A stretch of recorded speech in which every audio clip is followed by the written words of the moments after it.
orang-orang juga ada yang spesifik lagi, mereka hanya mencukupkan dengan Al-Quran. Ada di antara mereka namanya Qur'aniyun, hanya berpegang teguh kepada Al-Quran. Akhirnya sebagian mereka bingung sendiri. Kenapa? Kenapa tidak bingung? Mereka mengatakan bahwasanya syubhatnya adalah kalau kita itu, kata mereka, berpegang kepada hadis, hadis itu banyak yang dhaif. Hadis itu banyak yang dhaif. Maka kita tidak tahu, gitu kan? Maka udahlah, daripada kita nanti mengamalkan hadis yang dhaif, mendingan kita cukupkan dengan Al-Qur'an yang sudah mutawatir. Nah, sudah tidak ada dhaifnya gitu Al-Qur'an, gitu kan? Al-Qur'an semuanya sahih, tidak ada yang dhaif, gitu kan? Nah, kalau hadis masih dhaif, maka kita tinggalkan, kata mereka. Nah, maka mereka kebingungan menjawab, yaitu dalil tentang apa? Tentang jumlah rakaat salat. Nah, di mana ada dalilnya tentang rakaat salat? 2 rakaat, 3 rakaat, 4 rakaat. Nah, kata mereka ada. Nah, mereka sebenarnya ada. Apa dalilnya? Masna wa thulatha wa ruba'. Nah, itu masna, salat subuh 2 rakaat. Thulas yaitu apa? Salat maghrib. Kemudian ruba' yaitu salat zuhur dan asar dan juga isya. Nah, maka mereka ada. Nah, ini namanya dalilnya adalah jaka sembung. Nah, jaka sembung bawa remason. Kalau golok terlalu agak kasar, kita pakai remason saja, gitu. Nah, apa? Nggak nyambung son, kan gitu. Nah, bawa remason, jangan bawa golok. Nah, terlalu garang. Nah, ini dipaksakan.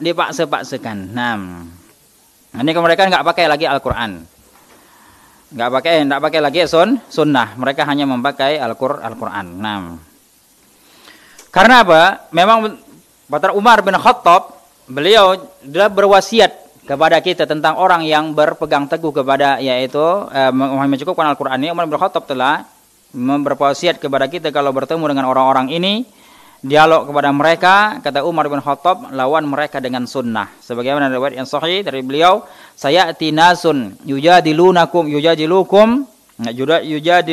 bi syubhatil Qur'an fakhuduhum bis sunan fa inna ashabas sunan a'lamu bi kitabillahi ta'ala.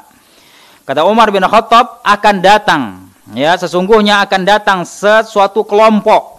Katakan datang sebuah kelompok atau sekelompok manusia yang mereka itu akan mendebat kalian dengan syubhat-syubhat Al-Quran. Nah, fakhuduhum bisunan, maka yaitu lawanlah mereka, hadapilah mereka dengan sunnah-sunnah Rasul sallallahu alaihi wasallam. Karena apa? Karena sunnah, fa inna ashabas sunan, karena sesungguhnya yaitu ahlus sunnah, orang yang berpegang teguh kepada sunnah, a'lamu bi kitabillahi ta'ala, itu lebih memahami tentang kitabullahi ta'ala. Nah, kenapa Al-Quran, orang yang berpegang teguh kepada sunnah, yang memahami sunnah, mereka lebih memahami kepada Al-Quran?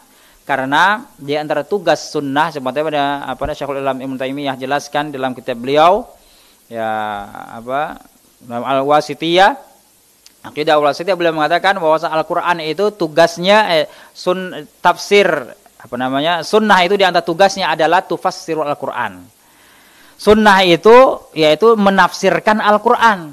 Maka ketika orang sudah paham tentang sunnah, otomatis dia paham kepada Al-Quran. Beda, kalau orang hanya paham kepada Al-Quran, belum tentu dia paham kepada sunnah. Nah, maka para ulama menjelaskan hajatul Quran ila sunnah a'zam min hajatis sunnah ilal Quran. Nah, hajatu Al-Quran ila sunnah a'zam min hajatil sunnah ilal Quran. Jadi kebutuhan Al-Quran terhadap sunnah itu lebih besar daripada kebutuhan sunnah kepada Al-Quran. Nah, paham ya maksudnya? Kebutuhan Al-Quran kepada sunnah itu lebih besar daripada kebutuhan sunnah kepada Al-Quran. Karena kenapa Al-Quran lebih butuh kepada sunnah? Karena sunnah ini tugasnya menjelaskan atau menafsirkan, yaitu Al-Quran. Nah, tidak sebaliknya. Nah, karena Nabi SAW diutus ya untuk menerapkan, mencontohkan, mengamalkan, yaitu menjelaskan Al-Quran. Nah.